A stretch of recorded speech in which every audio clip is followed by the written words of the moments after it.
Hi, everyone. 2 years ago, my life changed forever. My wife, Kelsey, and I welcomed our daughter, Leela, into the world. Now, becoming a parent is an amazing, amazing experience. Your whole world changes overnight, and all of your priorities change immediately, so fast that it makes it really difficult to process sometimes. Now, you also have to learn a tremendous amount about being a parent, like, for example, how to dress your child. This was new to me. This is an actual outfit. I thought this was a good idea. And even Leela knows that it's not a good idea. So there was so much to learn and so much craziness all at once. And to add to the craziness, Kelsey and I both work from home. We're entrepreneurs. We run our own businesses. So Kelsey is develops courses online for yoga teachers. I'm an author. And so I'm working from home. Kelsey's working from home. We have an infant, and we're trying to make sure that everything gets done that needs done. And life is really, really, really busy. And a couple weeks into this amazing experience, when the sleep deprivation really kicked in, like around week 8, I had this thought, and it was the same thought that parents across the ages, internationally, everybody has had this thought, which is, I am never going to have free time ever again. And somebody said it's true. Yeah, it's not exactly true, but it feels really, really true in that moment. And this was really disconcerting to me, because one of the things that I enjoy more than anything else is learning new things. Getting curious about something and diving in and fiddling around and learning through trial and error and eventually becoming pretty good at something. And without this free time, I didn't know how I was ever going to do that ever again. And so I'm a big geek. I want to keep learning things. I want to keep growing. And so what I decided to do was go to the library and go to the bookstore and look at what research says about how we learn and how we learn quickly. And I read a bunch of books, I read a bunch of websites, and trying to answer this question, how long does it take to acquire a new skill? You know what I found? 10,000 hours. Anybody ever heard this? 10,000. It takes 10,000 hours. If you want to learn something new, if you want to be good at it, it's going to take 10,000 hours to get there. And I read this in book after book and website after website, and my mental experience of reading all of this stuff was like, no! I don't have time. I don't have 10,000 hours. I am never going to be able to learn anything new ever again. But that's not true. So 10,000 hours, just to give you a rough order of magnitude, 10,000 hours is a full-time job for 5 years. That's a long time. And we've all had the experience of learning something new, and it didn't take us anywhere close to that amount of time, right? So what's up? There's something kind of funky going on here. What the research says and what we expect and have experiences, they don't match up. And what I found, here's the wrinkle. The 10,000-hour rule came out of studies of expert-level performance. There was a professor at Florida State University. His name is K. Anders Ericsson. He's the originator of the 10,000-hour rule.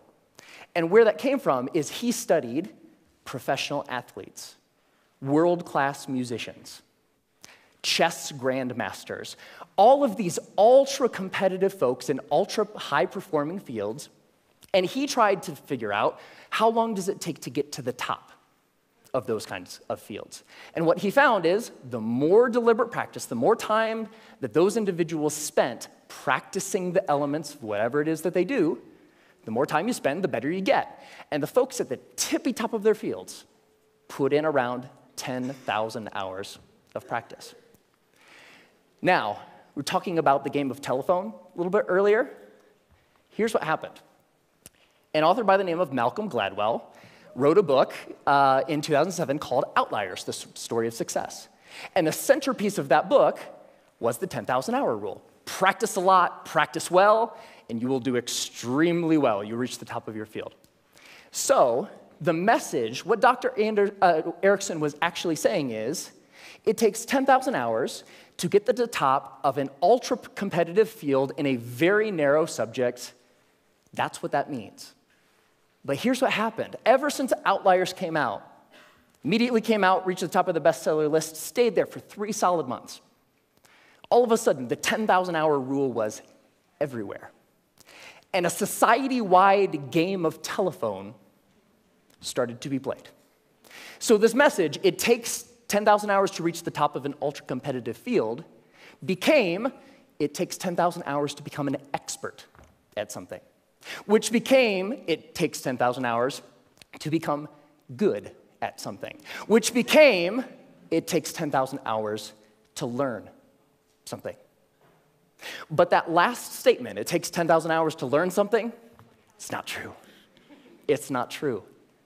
So, what the research actually says, if I spent a lot of time here at the CSU library in the cognitive psychology stacks, because I'm a geek. And when you actually look at the studies of skill acquisition, you see over and over and over a graph like this. Now, researchers, whether they're studying a motor skill, something you do physically, or a mental skill, they like to study things that they can time, because you can quantify that, right? So they'll give research participants a little task, something that requires physical arrangement or something that requires learning a little mental trick, and they'll time how long a participant takes to complete the skill. And here's what this graph says. When you start, so when researchers gave participants a task, it took them a really long time because it was new and they were horrible. With a little bit of practice, they get better and better and better, and that early part of practice is really, really efficient. People get good at things with just a little bit of practice. Now, what's interesting to note is that if, we don't really, for skills that we want to learn for ourselves, we don't care so much about time, right? We just care about how good we are, whatever good happens to mean. So if we relabel performance time to how good you are, the graph flips, and you get this famous and widely known, this is the learning curve. And the story of the learning curve is when you start, you're grossly incompetent and you know it, right? With a little bit of practice, you get really good really quick. So that early level of improvement is really fast. And then at a certain point, you reach a plateau, and the subsequent gains become much harder to get. They take more time to get. Now, my question is, I want that, right? How long does it take from starting something and being grossly incompetent and knowing it to being reasonably good in, hopefully, as short a period of time as possible? So, how long does that take? Here's what my research says. 20 hours. That's it. You can go from knowing nothing about any skill that you can think of. Want to learn a language? Want to learn how to draw? Want to learn how to juggle flaming chainsaws? If you put 20 hours of focused, deliberate practice into that thing, you will be astounded at how good you are. 20 hours is doable. That's about 45 minutes a day for about a month, even skipping a couple days here and there. 20 hours isn't that hard to accumulate. Now, there's a method to doing this, because it's not like you can just start fiddling around for about 20 hours and expect these massive improvements. There's a way to practice intelligently. There's a way to practice efficiently that will make sure that you invest those 20 hours in the most effective way that you possibly can. And here's the method. It applies to anything. The first is to deconstruct the skill. Decide exactly what you want to be able to do when you're done, and then look into the skill and break it down into smaller and smaller pieces. Most of the things that we think of as skills are actually big bundles of skills that require all sorts of different things. The more you can break apart the skill, the more you're able to decide what are the parts of this skill that will actually help me get to what I want, and then you can practice those first. And if you practice the most important things first, you'll be able to improve your performance in the least amount of time possible. The second is learn enough to self-correct.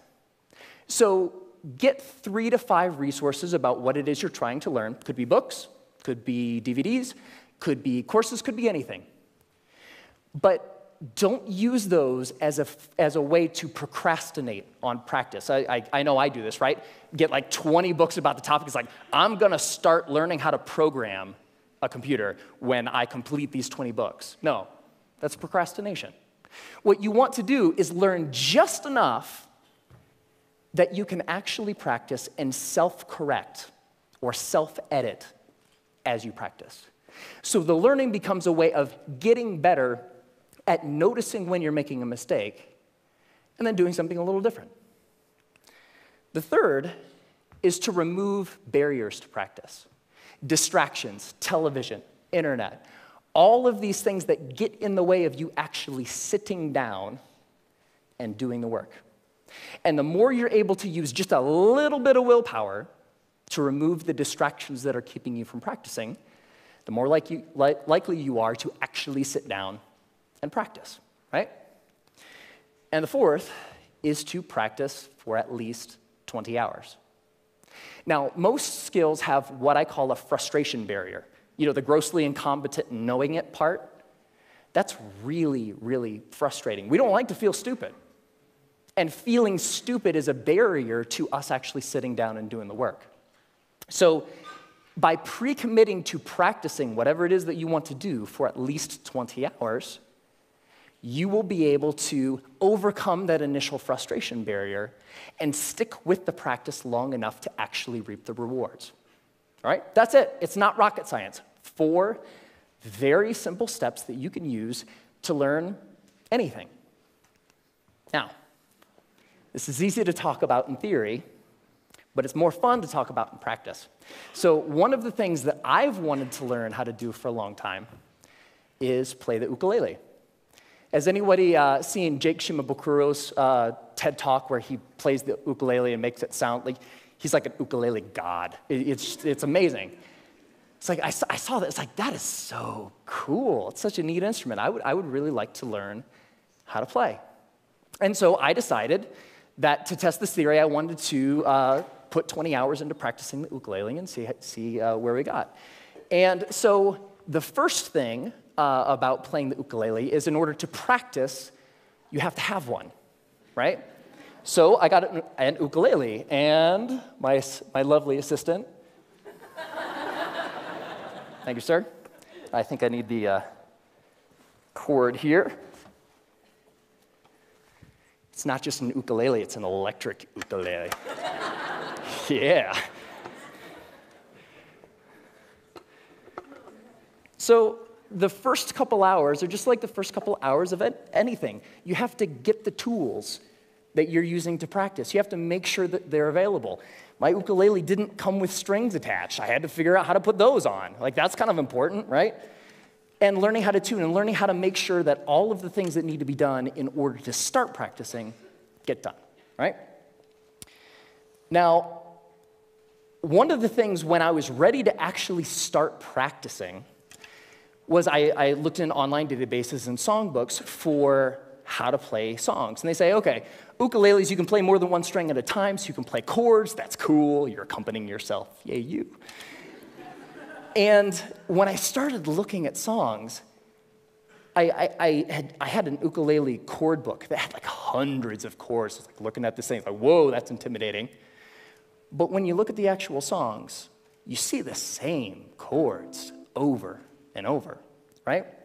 As it turns out, playing the ukulele is kind of like doing anything. There's a very small set of things that are really important and techniques that you'll use all the time. And so in most songs, you'll use 4, maybe 5 chords, and that's it. That's the song. You don't have to know the hundreds as long as you know the 4 or the 5. So while I was doing my research, I found a wonderful little medley of pop songs by a band called Axis of Awesome. And somebody knows it. And what Axis of Awesome says is that you can learn, or you can play pretty much any pop song of the past 5 decades if you know 4 chords. And those chords are G, D, E minor, C. 4 chords, pump out every pop song ever, right? So I thought, this is cool. I would like to play every pop song ever. So that was the first song I decided to learn, and I would like to actually share it with you. Ready? All right.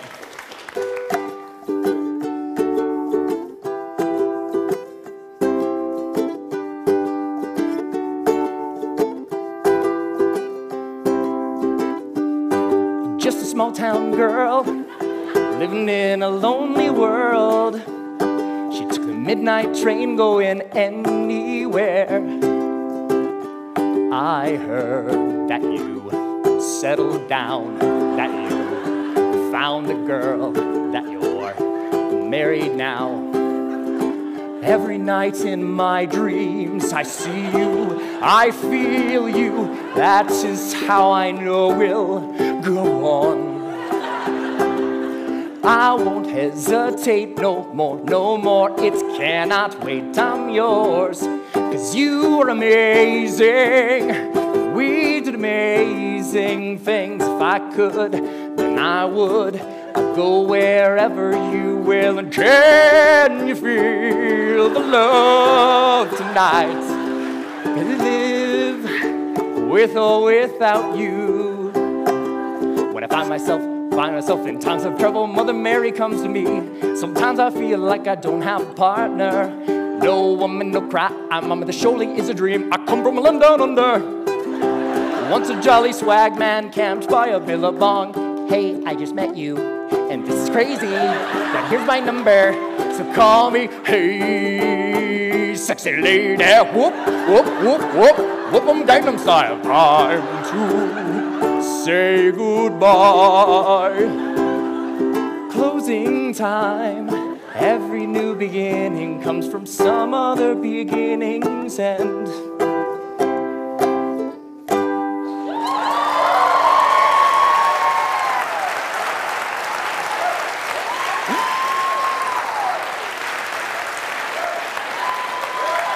Thank you.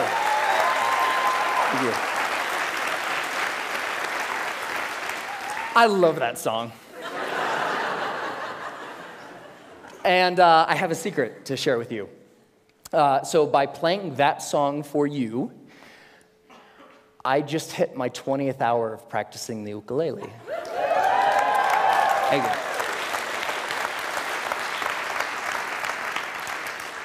And so it's amazing, pretty much anything that you can think of. What do you want to do? The major barrier to learning something new is not intellectual. It's not the process of you learning a bunch of little tips or tricks or things. The major barrier is emotional. We're scared. Feeling stupid doesn't feel good. In the beginning of learning anything new, you feel really stupid. So the major barrier is not intellectual, it's emotional. But put 20 hours into anything. Doesn't matter. What do you want to learn? You want to learn language? You want to learn how to cook? You want to learn how to draw? What turns you on? What lights you up? Go out and do that thing. It only takes 20 hours. Have fun.